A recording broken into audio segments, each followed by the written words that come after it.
Chapter 10. Plan, but don't overplan. Leif Babin. Firecracker Circle, Ramadi, Iraq, 2006. My heart was racing. It felt as if it were pounding out of my chest, and I couldn't catch my breath. We were in an all-out sprint, running as fast as we could for a full city block. All I could do was put one foot in front of the other under the crushing weight of the rucksack on my back. A rucksack, or ruck, was military jargon for what the rest of the world called a backpack. Mine was filled to the brim with a ridiculous amount of gear and ordnance. Extra hand grenades, extra magazines for my rifle, flares, spare batteries, 40mm grenades for my M203 grenade launcher, food and water. It was my first operation into downtown Ramadi, a violent, highly dangerous, enemy-infested area, and I had prepared for every contingency imaginable. I was loaded out for World War III. But while I was supposed to be leading my team, looking out for the good of everyone else in the patrol, I was instead dragging ass and sucking wind. It was all I could do to keep up. We had planned this operation to accompany 2 squads of U.S. Marines from Lima Company, 3rd Battalion, 8th Marine Regiment, 2nd Marine Division, into a nasty area of central Ramadi near a street intersection known as Firecracker Circle. It had been given that name not for harmless fireworks like we used to celebrate the 4th of July, but for the massive IEDs that tossed heavy armored vehicles in the air or blasted them into pieces. Task Unit Bruiser had just arrived in Ramadi, and we learned much from the Marines, who had been in the fight for several weeks. The 3-8 Marines were an outstanding unit of professional, courageous warriors. Both Lima and Kilo companies, with whom we worked alongside on numerous combat operations, were tasked with securing some of the most violent sectors of downtown Ramadi. They bravely patrolled into dangerous enemy territory, aggressively engaged and maneuvered when attacked, and endured frequent, large-scale, well-coordinated enemy attacks on their outposts that involved dozens of enemy fighters attacking simultaneously from multiple directions with machine guns, mortars, and huge VBIEDs. These Marines fearlessly stood their ground and beat back those attacks every time. We were proud to work with the Marines of 3-8 in Ramadi. They added to the proud heritage and storied legacy of the U.S. Marine Corps, earned in places like Belleau Wood, Guadalcanal, Iwo Jima, and Chosin. The Marines conducted census operations at night. But while the name sounded like a simple administrative accounting of the civilian populace, the missions were anything but easy. They inserted under cover of darkness and patrolled on foot into some of the most contested neighborhoods of the city. The Marines knocked on doors, entered homes, and spoke with the families living there to find out who occupied the house, learn how U.S. troops could help them, and ask about enemy activity they might have seen.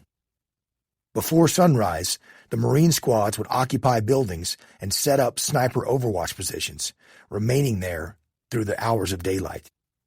Once the sun set and it was dark, they would reemerge to continue the census. For this, my first combat mission into downtown Ramadi, 2 sections of Charlie Platoon SEALs and our Iraqi soldiers planned to support the Marines in a remain-over-day operation that would last about 36 hours, a full night, period of daylight, and through the next night. Before we launched, as we built our plan for the operation, the Marines advised us to be prepared for significant enemy attacks. We learned that some of the previous attacks they had endured in this area of operations were substantial, with dozens of enemy fighters hammering them with belt-fed machine guns and RPG-7 rockets simultaneously from multiple directions, along with accurate enemy sniper fire. But the Marines would not call for help from the quick reaction force of armored vehicles and dismount troops unless they took serious casualties. The high IED threat in the vicinity of Firecracker Circle made the roads too dangerous to drive, too risky for the vehicle's crews and dismount troops, unless it was absolutely necessary. That meant we would largely be on our own, with only the firepower we carried in with us to beat back attacks from any of the hundreds of insurgents who occupied the area. We better be ready to get some, I thought. I had learned early in my SEAL career that planning for contingencies was crucial to the success of any mission. Thinking through the things that might go wrong for each phase of the operation and preparing for each contingency would enable us to overcome those challenges and accomplish our mission. I had never been into this sector of Ramadi, but I had listened to frequent calls over the radio net describing enemy attacks and U.S. casualties. I'd read the after-action reports and seen the wounded and dead hauled into Charlie Med, the Camp Ramadi Charlie Medical Facility. I knew the area was a nasty place, so I got after my contingency plans with a vengeance. Thanks to the insight and experience of Charlie Platoon's exceptional SEAL platoon chief, Tony Afrati, we had solid SOPs in place for the standard gear loadout each man should carry in his load-bearing equipment on every operation. 7 magazines for our primary weapon, the M4 rifle.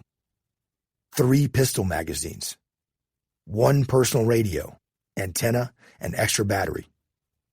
2 M67 hand grenades, which were our standard issue fragmentation or frag grenades. 1 battle map. 1 flashlight. 1 headlamp. 1 pair of night vision goggles. 1 extra night vision goggle mount. Spare batteries for every device. Kevlar helmet. Soft Kevlar body armor for frag protection, along with heavy ceramic ballistic plates to stop enemy small arms fire. Food and water as needed, and so on. Just the standard gear alone was heavy, particularly on a foot patrol in the Iraqi heat. It was late spring, and the temperatures were already pushing 110 degrees Fahrenheit at the height of the day. Even at night, the temperatures were generally in the 90s. Beyond the standard loadout, I typically carried additional gear. Attached beneath the barrel of my M4, I carried an M203 40mm grenade launcher.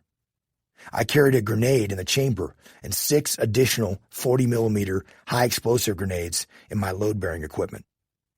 I also carried an extra 100-round box of 7.62mm linked ammunition for our machine gunners and a set of flares to use for marking and signaling to other U.S. troops. For this operation, I felt I better go heavy. I opened up my rucksack and thought about what else I could possibly need. Different contingencies raced through my mind, many of them worst-case scenarios.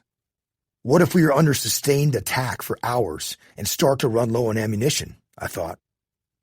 I threw in 4 extra fully loaded magazines for my M4. I also added a bandolier with 12 additional 40mm high-explosive grenades. What if I need to mark the enemy position for tanks or aircraft? I thought. I threw in an additional magazine loaded entirely with tracer rounds, whose visible glow sent an orange streak along the bullet path. I also added several smoke grenades to my ruck. What if we get overrun during an enemy attack and we need more hand grenades? I thought.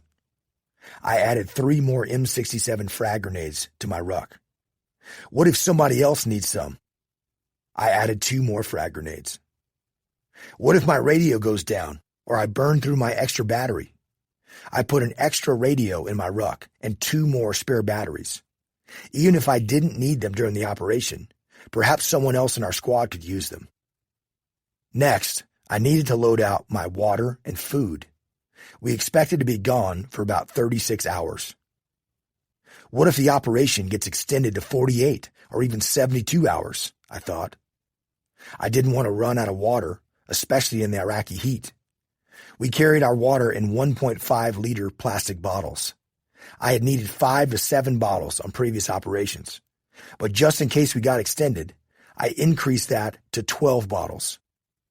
That equated to about 40 pounds of weight just for water alone. I also added some extra food just in case. I took every precaution, planned for every contingency I could think of. But even before we departed our camp, I knew I had overdone it. My rucksack was jammed so full of gear, I could barely zip it closed. Then, as soon as I jocked up in my op gear, put on my load-bearing equipment, and shouldered my ruck briefly to move it out to the vehicles that would transit us to the Marine base on the other side of the river, it felt ridiculously heavy. I began to sense the weight was going to be a problem. When we launched on the patrol on foot, I learned that the Marines utilize a method of sprint and hold. We used cover and move in short bounds. But the Marines' version of cover and move required 2 shooters to hold security while the next 2 sprinted as fast as they could all the way to the end of the block. It was a way to mitigate the risk of enemy snipers. They would have to hit a moving target. This process was repeated 2 by 2 as the entire patrol moved kilometer after kilometer through the city, block by block, in a series of sprints. Very shortly into the foot patrol, I knew I was in trouble. The crushing weight of the rucksack bore down on me. My chest heaved from the effort to breathe, and sweat soaked my clothes. My eye pro, the ballistic glasses we wore to protect our eyes, fogged up completely, and I had to remove them just to see. As SEALs, we take pride in hard physical training and maintaining a high level of conditioning. But I completely overestimated my ability to carry the weight I'd brought with me. It was far too much. As my BUDS instructor said when I went through the basic SEAL training course, if you're gonna be stupid, you better be strong. The heavy loadout was foolish, and now I was paying the price. Time to suck it up in BTF, which stood for Big Tough Frogman, the unofficial mantra of Charlie Platoon and Task Unit Bruiser. We used BTF as a noun, an adjective, and in this case, a verb. I was the senior man, the leader of the entire element of Charlie Platoon SEALs and Iraqi soldiers. But I had become so fatigued from the load I carried, I lost all situational awareness for the greater team and the mission. All I could focus on was putting one foot in front of the other and trying like hell to keep up. When we finally completed the operation the following night, I took with me extremely humbling lessons learned. Misery can be a remarkably effective teacher, and this was a lesson I would never forget. Don't try to plan for every contingency. Doing so will only overburden you and weigh you down so that you cannot quickly maneuver. Yes, contingency planning is extremely important, but I'd gone too far. I should have regulated my planning for contingencies with these questions in mind. What if I'm carrying too much weight and can't keep up with a patrol? What if I get so fatigued that I'm focused on myself and unable to lead? What if my gear is so heavy that I can't quickly maneuver and become an easy target? Such considerations would have helped me to balance my contingency planning and ensure I didn't overplan and cause a worse situation. This lesson to not overplan, to not try and tackle every contingency, applies not just to individual leaders, but to teams. It was something I learned from Jocko back in our training prior to deployment. We'd get assigned a target package from the training instructors for a direct action raid to capture or kill a specific bad guy. I'd want to stack the assault force with as many SEAL operators as I could to enter and clear the house. You don't need that many assaulters, Jocko said, looking over our plan. It's just going to add to the confusion inside the house. Jocko had a ton of experience with direct action raids in Iraq. I had none. But it didn't make sense to me. We were going in after a known bad guy. He might resist or have others in the house who would resist. Wouldn't more SEALs on the assault force, more shooters inside the house, be better? Only after Task Unit Bruiser deployed to Ramadi and I gained real-world experience in these missions did I finally understand. After our first few capture-kill direct action raids, I learned that Jocko was right. When we overplanned for too many contingencies and sent a very large assault force to clear the target building, too many SEALs inside the house only added to the confusion and chaos, particularly when Iraqi soldiers were a part of all our combat operations. A smaller number of troops inside the house was far easier to manage, much more flexible, and far more effective. If more troops were needed inside the target building, it was easier and much more controlled to send SEALs who were outside holding security into the house to help out. But it was far more difficult to send SEALs from inside the house to help outside, where we had far less control and a greater array of problems. Once I understood this truth, it was remarkable how much better we performed on target. I now understood that overplanning, trying to solve every problem that might occur, could create many more challenges, put our troops at greater risk, and detract from our ability to most effectively accomplish the mission. This holds true for planning itself. When I was operations officer at a SEAL team, I watched as some platoons and task units planned out the microscopic details of a mission. Who was moving to what room, or exactly where each person would set security on a target. But missions never go exactly how you plan them. So time was wasted on this level of detail, and it caused confusion among the troops when things didn't unfold exactly as they had expected. The lesson learned was that flexibility trumped minute details when it came to planning. The most effective teams build flexible plans. But on the other side of this dichotomy, thorough planning is critical. Not preparing for likely contingencies is to set the team up for failure. While combat requires those participating in it to face the possibilities of grave injury and death, you cannot be paralyzed by fear of such things. You must accept that it's dangerous, that you could die.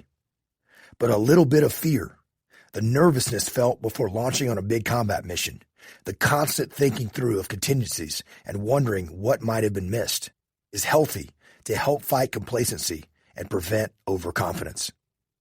Leaders must consider the risks they can control and mitigate those risks as best they can through contingency planning. When proper contingency planning doesn't take place, it is a failure of leadership. In the Battle of Ramadi in 2006, Task Unit Bruiser took extraordinary risks. We volunteered to penetrate deep into enemy-held territory, often where other U.S. forces couldn't respond without great danger and difficulty. Task Unit Bruiser received some criticism from SEAL and other special operations units for the high level of risk that we accepted to support U.S. and Iraqi forces in such counterinsurgency operations in Ramadi. They didn't understand that we took great steps to plan for contingencies and mitigate the risks that we could control. And what the critics didn't know about, what was not discussed in extreme ownership, were the combat operations that Task Unit Bruiser turned down. We were asked to participate in or support some combat operations, yet when we evaluated the situation in detail, it was clear that proper contingency planning had not taken place. The risk was not worth the reward. In one such case, another U.S. Special Operations Unit requested support from Charlie Platoon and our Iraqi soldiers. They needed an Iraqi partner force to help receive the necessary approval to execute a combat operation. The mission was planned to launch into a violent and dangerous area of the city, firmly controlled by enemy fighters. The Special Operations Unit was fairly new on the ground in Ramadi. They had arrived a couple of weeks earlier and were still familiarizing themselves with the battle space, the U.S. forces that operated there, and the enemy fighters' tactics and capabilities. The unit's leader was motivated and aggressive, eager to get after it and participate in heavy combat operations. I knew that in this battle space, he would have ample opportunity. The Special Operations Unit's plan for this mission was bold, to say the least. Drive through the city center in broad daylight down a main road known to harbor heavy concentrations of deadly IEDs. As I looked over their plan, I didn't see any contingencies in place for this likely scenario. What happens if we lose a vehicle to an IED on the drive in? I asked the leader. We won't, he answered, insisting their armored vehicles and electronic countermeasures would protect his troops from such a scenario. In Task Unit Bruiser, we learned to set up contingency plans for our routes in and out of the target on every operation. There might be an IED, a roadblock that prevented passage, or a route we thought was passable that turned out not to be once we got there. For every mission, we learned we needed not only a primary route, but also a secondary and tertiary route as well. That way, if the primary route was blocked or impassable, we could quickly shift to the next alternative because of careful contingency planning. Do you have a secondary or tertiary route to get to the target as an alternative? I asked the leader. The unit's leader shook his head to say no. We don't need one, he said. This is the best way into the target. From everything I'd heard about this particular route through the city that the Special Operations Unit planned to travel, it was one of the most dangerous roads in Ramadi, which would place it high in the running for most dangerous worldwide.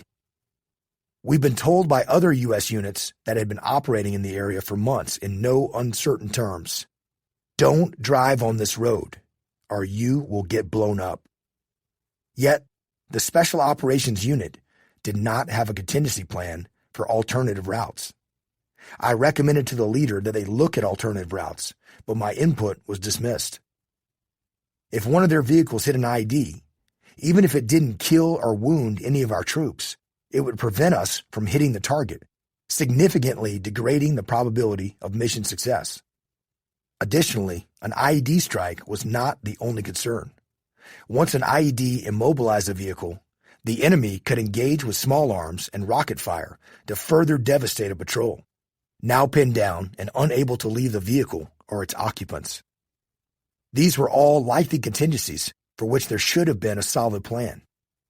The whole team needed to understand what to do in such a scenario and how to vector in support. But the leader of the Special Operations Unit was so sure they could make it, he had not planned for any of these contingencies. Is there something I'm missing? I thought. Am I just being risk-averse? As planning continued, I drove across Camp Ramadi and consulted a highly experienced conventional U.S. Army company commander who had been on the ground in Ramadi for over a year. The company commander and his troops had a wealth of experience. They were Army National Guard, which meant back in the States they were reservists, part-time soldiers who trained 1 weekend a month and 2 full weeks every year.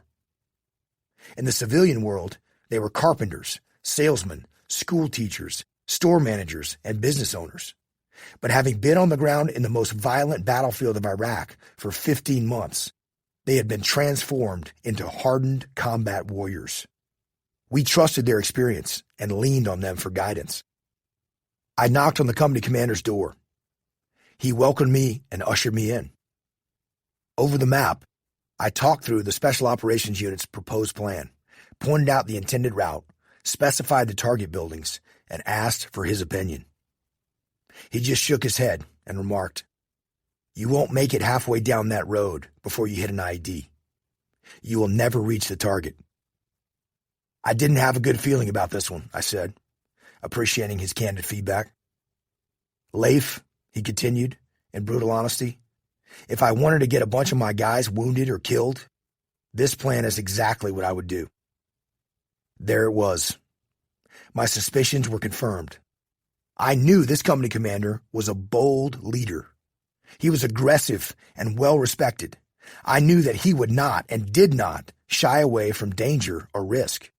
He and his soldiers were the definition of courageous warriors. They had supported us on several high-risk missions that put his men in harm's way. So if he was telling me this, I had better listen. I drove back across Camp Ramadi to speak with the leader of the Special Operations Unit. After walking into his office, I told him what the National Guard company commander had said. I urged him to revise his plan and explore alternative routes to the target area. I stressed that the IED threat was a highly probable contingency for which he and his team needed to be prepared. But the leader of the Special Operations Unit was unfazed, still confident in his plan. "Those National Guard guys," he responded, "they're risk-averse. We roll in heavy with our armored vehicles, and we got massive firepower." Special Operations units such as this one, SEALs, and others had far greater training, better equipment, and a much larger budget for gear than the National Guard. Yet the National Guard unit, despite their lack of high-speed training and equipment, had accomplished a great deal on this toughest of battlefields. They had earned the utmost respect from us and the other U.S. units operating in the area. And the National Guard had something far more valuable than high-speed training and the latest gear. 15 months of arduous combat experience in Ramadi. Because of that experience, from daily gun battles with insurgents to the devastating carnage of IED attacks, these National Guard soldiers were now battle-tested, combat-proven, and still humble enough to respect the enemy and his capabilities. I continued to try to convince the Special Operations Unit leader to come up with an alternative plan that included contingencies for likely scenarios or perhaps wait for a better opportunity to nab the high-value target. But I could not dissuade the leader from launching on the operation. I told him that our SEALs and Iraqi soldiers would not participate. I hoped that the lack of an Iraqi partner force might inhibit his ability to get mission approval. Unfortunately, they were granted permission to execute the mission. And despite the warnings, the Special Operations Unit leader went forward with this operation. A few days later, in broad daylight, right in the middle of the day, they launched on the operation. They never made it to their objective. We learned later what happened. Their convoy of armored vehicles had traveled only a short distance down the road on which they'd been advised not to drive when an IED exploded under the lead vehicle. With the heavy armored vehicle disabled and on fire, several of their troopers inside were wounded. Unable to abandon the vehicle or the men inside, they were pinned down under withering enemy gunfire for several hours as they waited for help. Finally, a nearby conventional army unit was able to respond and tow their vehicle. It was a miracle no U.S. troops were killed, though several were seriously wounded. But it was a close call and a humbling lesson that careful planning is essential. Had the Special Operations Unit's leader listened and thought through the likely contingencies, he never would have taken that route. Instead, he and his team would have come up with an alternative that would have prevented his men from being wounded and their vehicles destroyed, and given them a much greater chance to successfully accomplish their mission. Principle: careful planning is essential to the success of any mission. In Extreme Ownership, Chapter 9, Plan, we wrote that mission planning meant never taking anything for granted, preparing for likely contingencies, and maximizing the chance of mission success while minimizing the risk to the troops executing the operation. While the risks in combat are obvious, there are also significant risks in the business world. Livelihoods are at stake. Jobs, careers, capital, strategic initiatives, and long-term success. Leaders must manage this risk through careful contingency planning for the things that can be controlled. Leaders must manage this risk through careful contingency planning for the things that can be controlled. But not every risk can be controlled. For planning, there is a dichotomy within which leaders must find balance. You cannot plan for every contingency. If you try to create a solution for every single potential problem that might arise, you overwhelm your team, you overwhelm the planning process, you overcomplicate decisions for leaders. Rather than preventing or solving problems, Overplanning creates additional and sometimes far more difficult problems. Therefore, it is imperative that leaders focus on only the most likely contingencies that might arise for each phase of the operation. Choose at most the 3 or 4 most probable contingencies for each phase, along with a worst-case scenario. This will prepare the team to execute and increase the chances of mission success. It is important, however, that leaders manage the dichotomy in planning by not straying too far in the other direction, by not planning enough for contingencies. When leaders dismiss likely threats or problems that could arise, it sets the team up for greater difficulties and may lead to mission failure. At every level of the team, leaders must fight against complacency and overconfidence. Nothing breeds arrogance like success. A string of victories on the battlefield are business initiatives. Combat leaders must never forget just how much is at stake: the lives of their troops. Business leaders, too, must never become callous with the livelihoods and careers of their employees and associates or the capital invested. Each risk requires careful evaluation, weighing and balancing the risk versus the reward, the benefit to the team and to the strategic mission of a successful outcome. Careful contingency plans that are focused are key to managing such risks and achieving victory. It is difficult to balance the dichotomy between these two extremes, but it is critical for every leader to understand that in order to be successful, he or she must plan, but not overplan. Application to business. I don't believe we have fully looked at the contingencies, said the Chief Operating Officer, or COO. I voiced my concerns, but they don't seem to be taken seriously.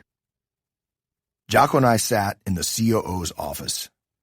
We were there to kick off a leadership development and alignment program for the company's senior executive team and mid-level managers. The company had delivered a string of successes in recent years, owing in large part to a smart and aggressive leadership team eager to establish the company as a major player and take on the dominant competitors in the industry. The company's successes drove an additional capital raise, which they had recently secured. As a result, the company now had the resources to invest in expansion. Victory upon victory had built confidence in the company's executive team and its department leaders, and none were more confident than their CEO. The CEO was determined to grow, and he had no shortage of grand ideas. The company's COO urged more caution and a careful evaluation of the risks involved. "What risks are you most concerned about?" Jocko inquired. "We are trying to grow in multiple directions simultaneously," the COO responded. "Launching a single subsidiary company is expensive and carries risks," the COO replied. "We are launching 2 different subsidiary companies at the same time. We are also expanding the corporate office, hiring dozens of new administrative staff and locking in a long-term lease on 3 more floors of the corporate headquarters building. That's over 100 more offices and a significant long-term expense. These plans seem to make sense right now, but if the market takes a downturn or we have a significant manufacturing problem, all those plans would be in jeopardy." "Well, those are real possibilities," I said. "It sounds like your team is in need of some detailed contingency plans." "Look," the COO continued, "I'm willing to accept that we will have to take some risks as we expand. But we need to think about how to handle those risks. I'm concerned that we are over-leveraging ourselves." "Why do you think the CEO is pursuing these initiatives concurrently?" I asked. We had worked with a number of companies in rapid expansion mode. Some had aggressively launched new initiatives that achieved extraordinary results. Others had taken on too many simultaneous risks that burned huge amounts of capital with little return, and they had to pull back and pursue a more careful growth strategy. I get that there are significant opportunities in each of these efforts, the COO answered. I am all about the need for us to grow and expand our market share. But we really haven't done the contingency planning you're talking about, and that's the problem. Look, if the market took a downturn or we had a major recall of a product and one of these subsidiary companies failed, the loss would be significant, but it wouldn't be catastrophic. But if both of these subsidiary companies fail simultaneously, it would be a major blow to our company's bottom line. It might shut the whole thing down. With careful contingency planning, the CEO and the company's leadership team would have taken steps to mitigate such a possibility. If they focused their efforts to launch only on one subsidiary initially, and once its success was established, launch the next one, that would be a much safer bet. What about the additional administrative support? I inquired. Is that something you feel isn't needed? I understand the need for additional administrative support, the COO replied. We've had a number of requests from our department heads for more support. I understand that. But taking on a multi-year lease of expensive office space large enough for 100 additional offices is, I think, excessive. Why can't we just expand to a single additional floor instead of 3? Who knows what the economy will look like a year or 2 from now? This company has only seen good times. We haven't been around long enough to experience hard times. What if the economy takes a turn for the worse and we lose significant business? Our company will be on the hook for these additional salaries. And even if we let employees go, we will still be locked into the long-term lease for empty offices and burning major capital that we may not have. His concerns sounded reasonable. It was clear that he wasn't totally risk-averse, but he knew things might not go as planned, and he urged caution about the level of risk the company was taking and the lack of steps taken to mitigate that risk. This was precisely the reason that planning for contingencies was so critical to mission success. When we were in combat, I told the COO, it was crucial to carefully evaluate risk and develop contingency plans for the things that were likely to go wrong. Once we analyzed those risks, we recognized that there was much we could control to reduce risk. Contingency planning helped us take the steps necessary to prepare for the uncertainty of outcomes during combat operations. And that's no different for you or your team here. In Ramadi, when we went into enemy-held neighborhoods where the threat was extremely high, I said, we took steps to mitigate the risk from attack. The roadside bombs or IEDs were the biggest threat. So in the worst areas, we didn't drive. We walked in via foot patrol. We set up sniper overwatch positions in buildings where the chance of enemy attack was high, and we set up multiple positions that could support each other. Planning for these contingencies helped us manage the risks, even extreme risk in that environment.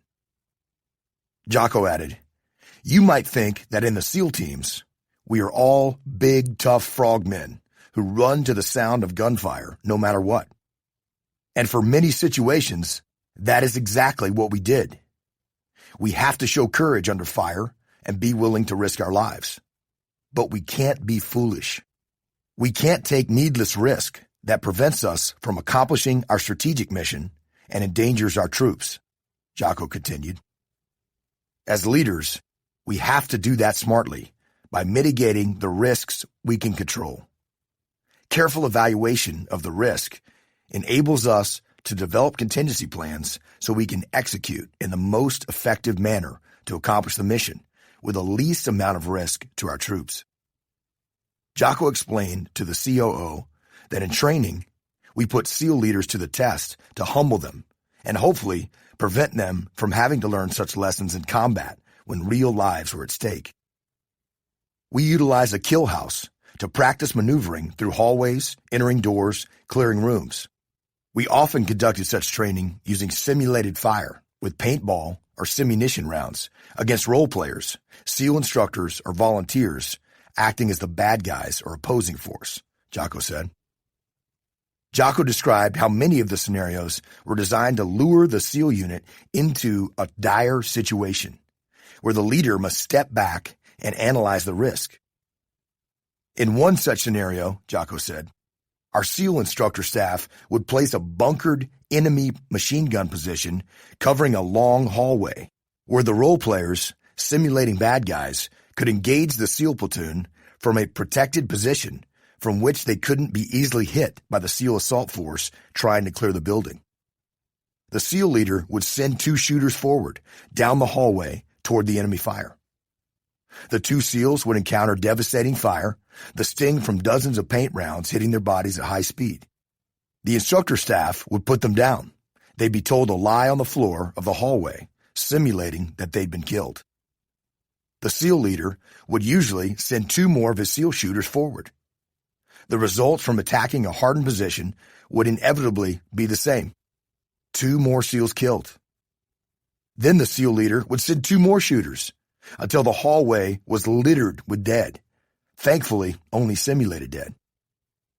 That's when we would step in, I added, and ask the SEAL leader, do you think this is a good idea to continue sending more of your troops to their death?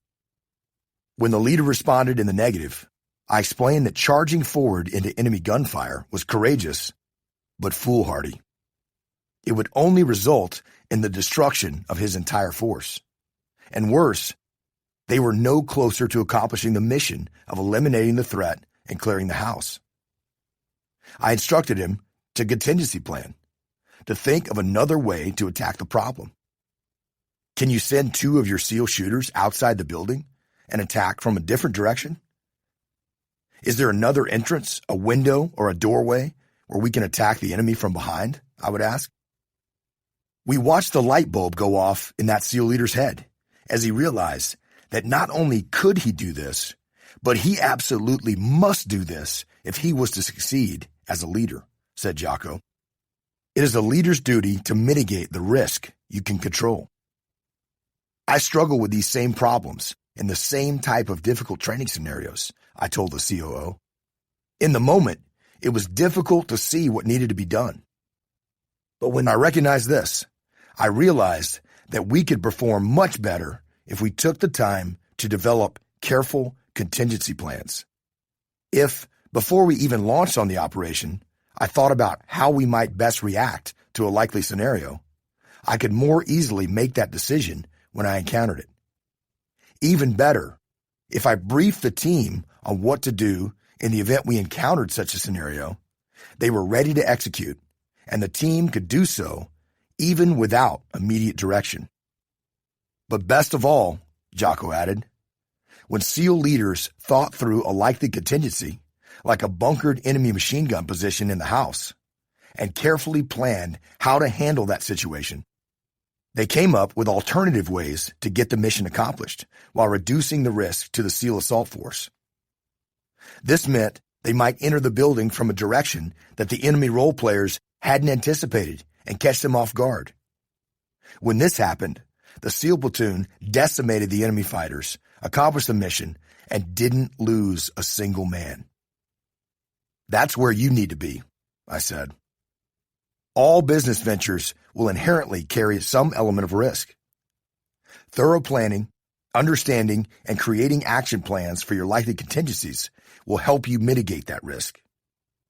While you can't plan for everything, and you shouldn't get bogged down with too much planning, you must still use solid planning to mitigate the risks you can control. Finding the balance between planning and overplanning is critical. And it sounds like, right now, you need to lean toward more planning so that you are fully prepared to react properly should some of these possible contingencies occur. With that, Jocko and I encouraged the COO to lead up the chain of command and put together a comprehensive plan that included a clear assessment of the risks and the contingency plans to help mitigate them. The COO moved forward, aggressively planning to achieve the CEO's goals, but with thorough contingency plans in place to ensure the highest probability of long-term mission success.